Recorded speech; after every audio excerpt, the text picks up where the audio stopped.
Hello, and my name is Reverend Patrick Woodbeck, and I welcome you to the Big Red Church, Gordon King Memorial United Church here in Winnipeg, Manitoba.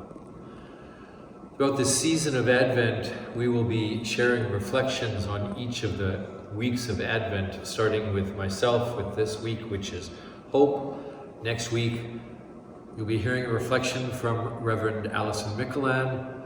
The following week, the third week of Advent, you will hear a reflection from Reverend Phil Wilson, and on the last week of Advent, the last Sunday of Advent, you'll hear a reflection from the Reverend Amadeus Pyralis.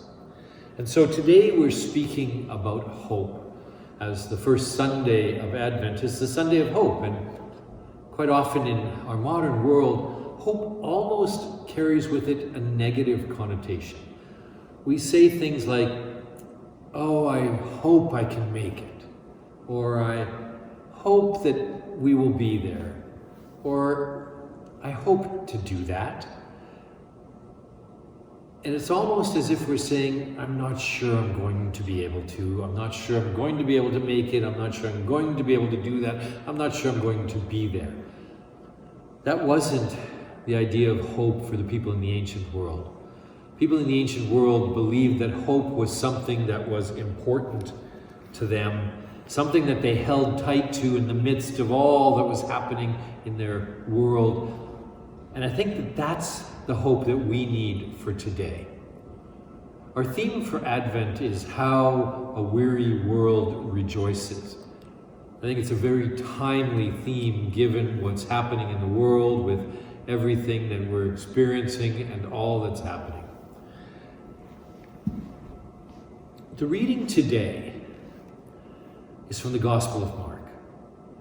Now, Mark is not usually the Gospel that we go to when we're talking about preparing for the birth of Jesus, preparing for the coming of Christ, preparing for the coming of Emmanuel, God with us. And yet, I think that this reading for today speaks very deeply to us in the midst of our world. And it's a reading from Mark chapter 21. "But in those days after suffering, the sun will be darkened, and the moon will not give its light, and the stars will be falling from heaven, and the powers in the heavens will be shaken.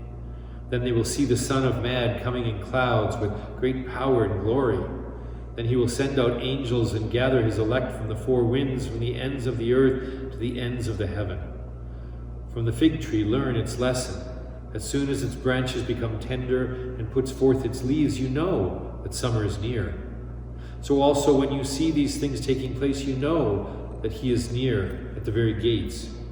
Truly I tell you, this generation will not pass away until all these things have taken place. Heaven and earth will not pass away, but my words will not pass away. But about the day or hour no one knows, neither the angels in heaven nor the Son, but only the Father. Beware, keep alert, for you do not know when the time will come. It's like a man going on a journey, when he leaves home and puts his slaves in charge, each with his work, and commands the doorkeeper to be on the watch. Therefore keep awake, for you do not know when the master of the house will come, in the evening, or at midnight, or at the cockcrow, or at dawn, or else he may find you asleep when he comes suddenly. And what I say to you, I say to all, keep awake." So Mark is writing to a very specific community in the ancient world. He's writing to a group of people who were intimately aware of what happened when the Roman military machine put down the insurrection, the rebellion in Jerusalem, not only destroying the temple, but destroying Jerusalem and scattering the people across the countryside. And this reading, known as the Little Apocalypse from Mark, speaks to this future time that is unknown, this future time that is unseen, this future time that will be coming. But it speaks to the people of that time of the fact that the Romans and the Roman military machine and the Roman destruction of Jerusalem will not have the last word. it speaks to this idea that there is something more. There is something beyond what they have experienced that is coming, but yet unseen.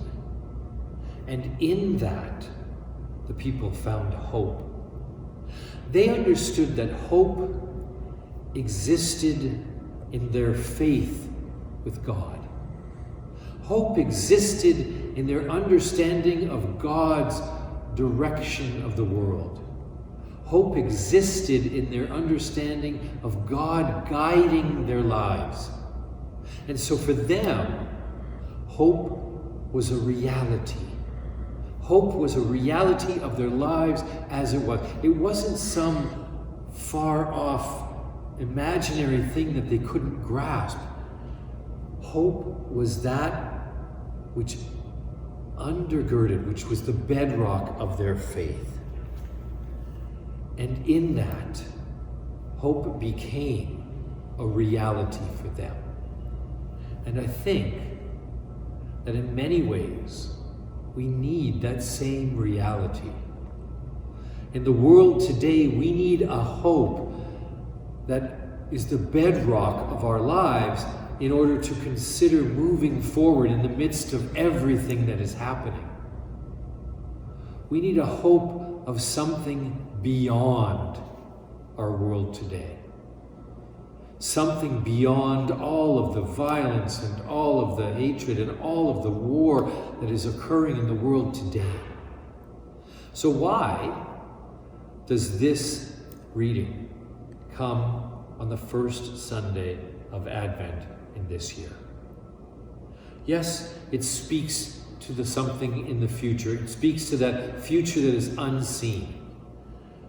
And the reality is that as Christians, in this time of preparation, we prepare for the coming of Christ, the coming of God with us, the coming of love incarnate.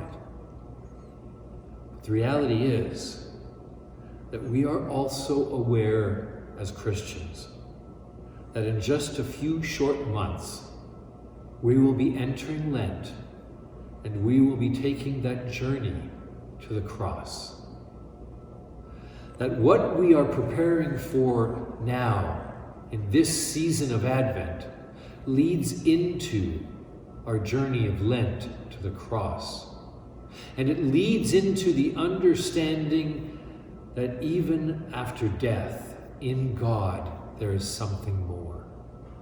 And so yes, we are journeying towards Bethlehem. We are journeying towards the birth of love incarnate in the world. But we are also looking forward to a future that is yet unseen, a future that is directed by God. And in that, we find hope. For Christ is born not only at the end of Advent, but Christ is born each and every day as we bring forth the gifts of God to the world. And in that, we find hope for the world. Not just a hope of, something that might possibly come, but an understanding that with God and in God, there is always more. There is always something coming. It might be unseen. We might not understand it, but to trust that God has the last word. In that, we might just find hope today in our world, hope tomorrow in our world, and hope down the road. So on this first Sunday, or on this first week of Advent, on this week when we talk about hope, I wish for all of you a hope that is based in a trust in God, a hope that is based in the understanding that God guides our lives forward, and a hope that is based in the coming of the Christ child and knowing that there is always something more just beyond the horizon. So I wish you and yours hope this season.